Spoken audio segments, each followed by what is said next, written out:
And we begin the second hour with portions of a rare interview that I did with former First Lady Betty Ford nearly 30 years ago. This was a couple of years after she went into recovery and a couple of years before the start of the Betty Ford Treatment Center. Mrs. Ford talks about her hopes and her dreams for the Betty Ford Treatment Center, and she talks about going into recovery. I'd like to share that interview with you as part of our third-year anniversary show.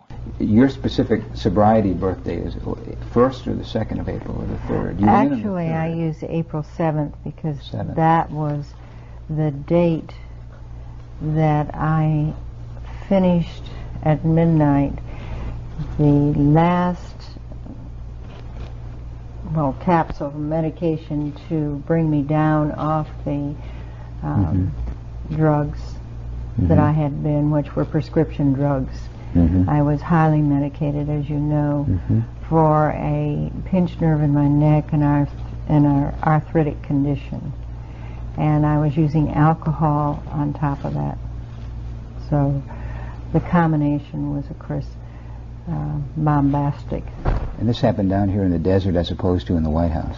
I had been on the prescription drugs for about 15 years, but they had been increased considerably since we left Washington. When we left Washington and came out here, I think the adjustment of leaving our home there, which the place we had established more or less as home for the last 28 years, and it wasn't as if we left willingly. We were defeated for something that we were trying to win. I mean, this was the first time my husband had anything but success in running for office. So I think that probably leaving Washington, which had been our home for 28 years, was a big adjustment. Plus the fact that we left under circumstances. It wasn't as if we chose to say we had planned to retire, but we hadn't planned to retire that way. Who has been the most significant person in your recovery?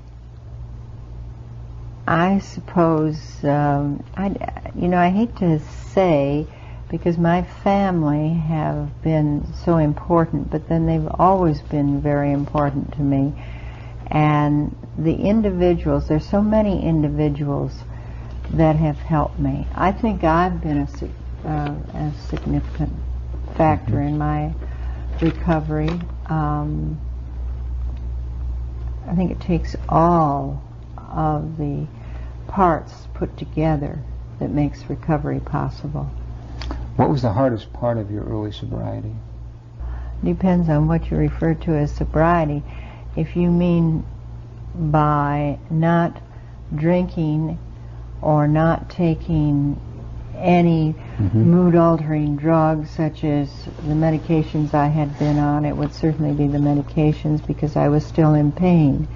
But I was assured that if I would continue to learn to live without them, I would find my health a great deal better, and eventually a good deal of that pain would disappear.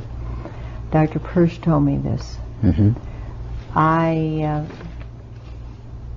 couldn't believe that could possibly be true. I'd been on medication for so long, it didn't seem possible. I'd always been a social drinker, and I had never seen any reason why, just because I had to take a few pills, I should not continue being the social drinker I had always been. It was definitely not giving up.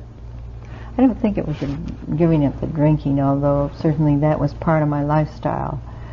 But because of the pain, I think it would have been the medication. Are you uncomfortable at all now around alcohol? Certainly you're in social settings where there's alcohol. Not at all. I'm very happy I don't have to be bothered with it. I am what you call a grateful alcoholic, which is a very strange terminology, but it's a very nice feeling to be able to live very comfortably with no embarrassment whatsoever. And when people offer you a drink or say, what would you like to drink? Very comfortably say, well, I'll have a tonic and lime. Do people feel comfortable talking to you about your recovery? Social drinkers? Very definitely, because I usually tend to be quite open and willing to bring it up and talk about it.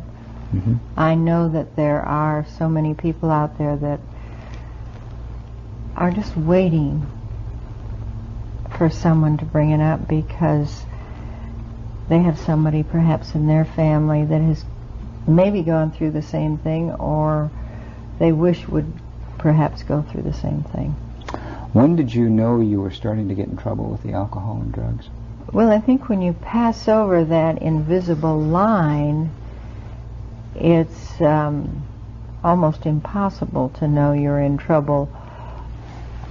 The disease itself is a disease of denial, and even if you feel that you have, I guess I knew because my family were beginning to make sure that the drinks that were given to me were not, they were light drinks. They were making an effort to make sure, because if we were going to have drinks before dinner, I know they made an effort to make them mild. I'd been on medication all day, and by the time I had a drink, I got very groggy and very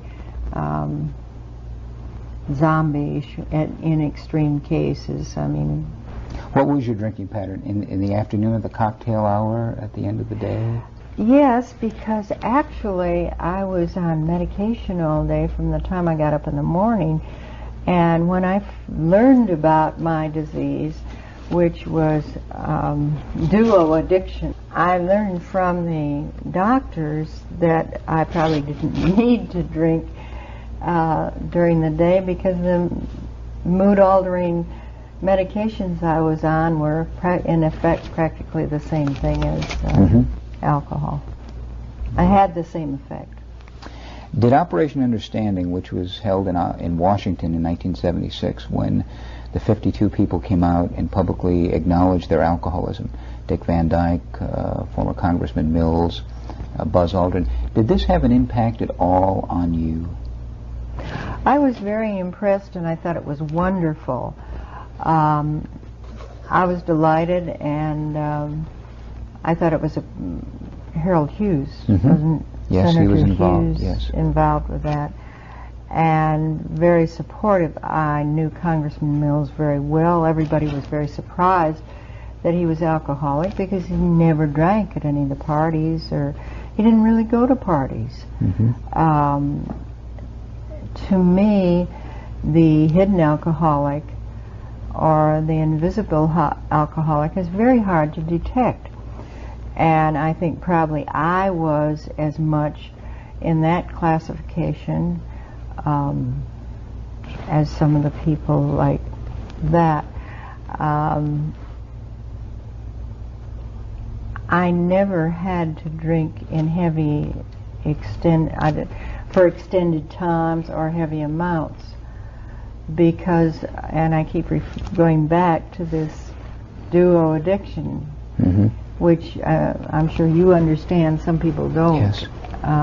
The synergistic quality of the interaction of drugs and alcohol. As Dr. Persh tells the story, it isn't a matter of 2 + 2 = 4, but 2 + 2 adds up to 22 when you're adding alcohol and drugs. I probably helped a lot of people get into treatment. This is not unusual for people who are alcoholic to, in the very beginning, even help others with their problem, and still, because of the denial of the disease, not see their own. I see this among people now who are still out there practicing, and they cannot see their own, but they're very willing to help someone else.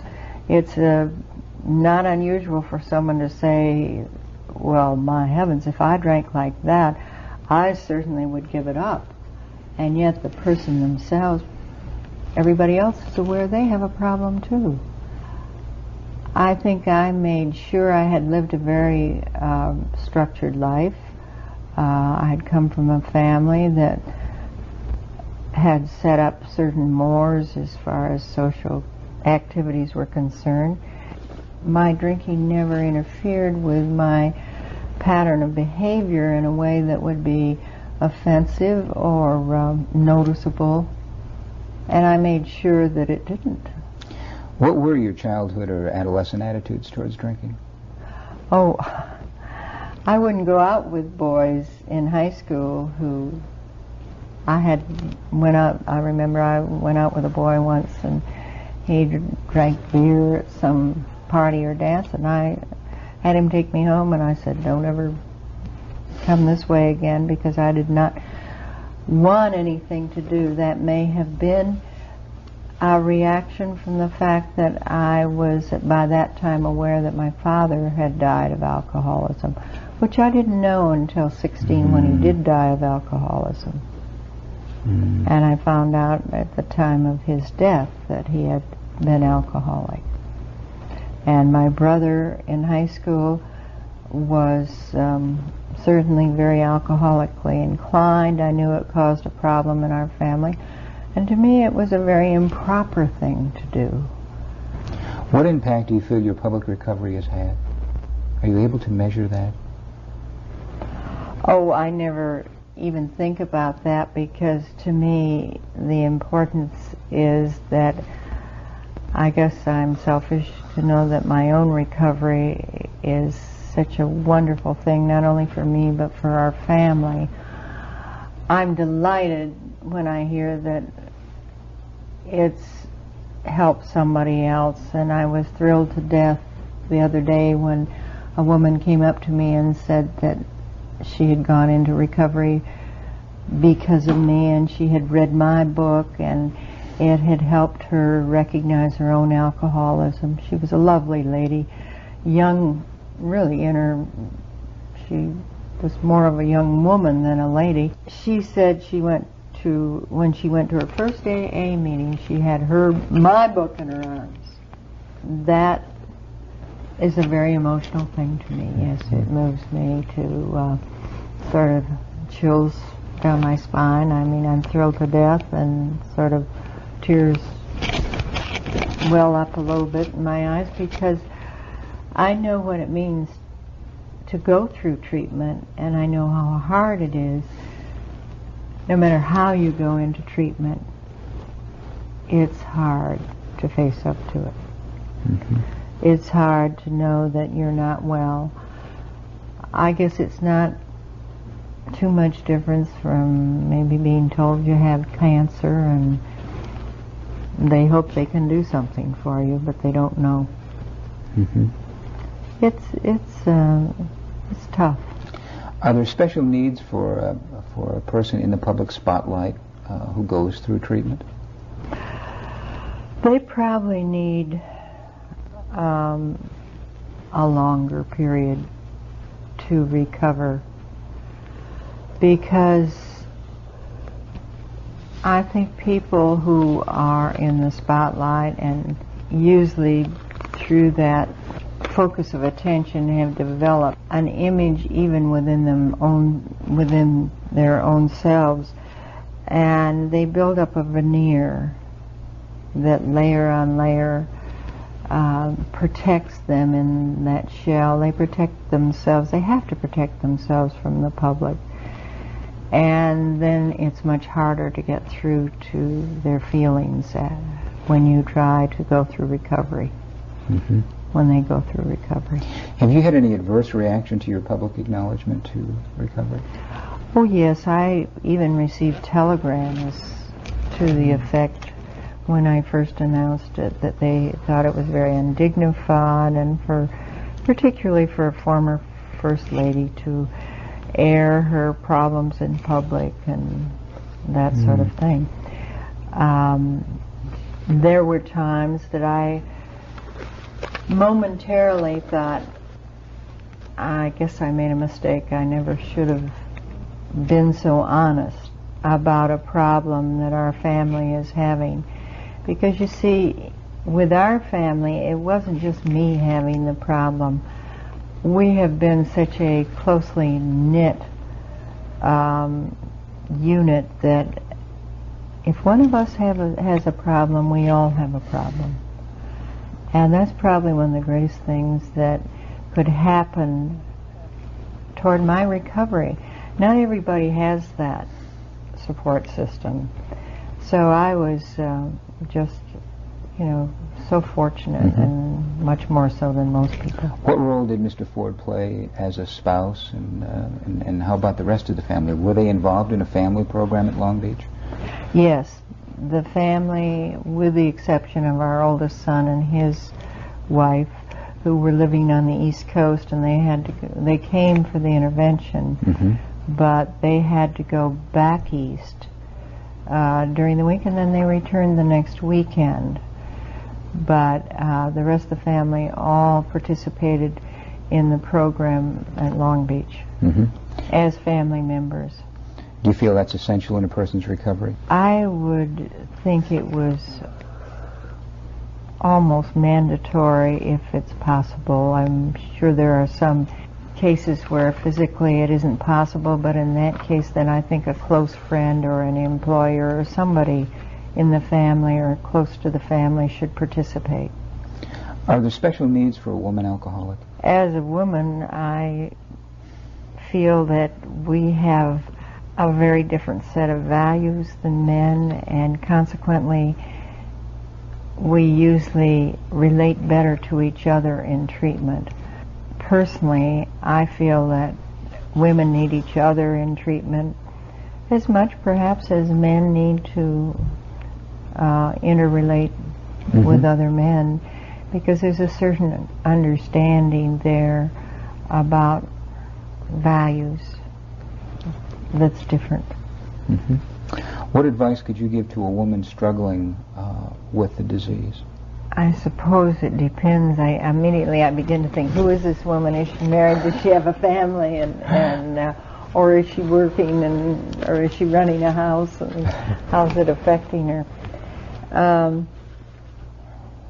That's a very hard question when you're just, say, a woman struggling with the disease. I guess I think probably the best recovery is found through the program of Alcoholics Anonymous, and that is certainly the most successful recovery program that a person can go to. And I would recommend that. So your advice... I'm trying to give an overall... Sure. Yeah. Would be then to call someone in AA, which is certainly the most readily available resource. Oh, yes. I mean, it's in your phone book in every city. They do call here a lot, and they're drinking. And Ann doesn't put them through to me. Now, if we get a call like that on a mastectomy, they put them through to me, but not if they're drinking. That's very because wise. I get a lot of those. Very wise. Sure. What are some of the bright spots of recovery for you over the last 4 years? I'm sure there have been many. Well, the last 4 years has been probably the most interesting and fascinating that maybe I've had. It's certainly been the most different because I have been very independent. My role as mother and wife has not been the predominant role. I've had the opportunity to develop my own individual personality to a great extent, and being allowed to do that, and with the children all grown and in homes of their own, it has meant that I have sort of gone back into a career-oriented world where I am spending a great deal of time traveling, working, and trying to develop, for one thing, the Betty Ford Center at Eisenhower Hospital. But it has given me a whole new outlook on life. It's given me new energies, new health, new family relationships of greater depth and greater love, a greater spiritual program than I've ever had before. That is part of a rare archival interview that I did with former First Lady Mrs. Betty Ford back some 25 years ago, prior to the start of the Betty Ford Treatment Center.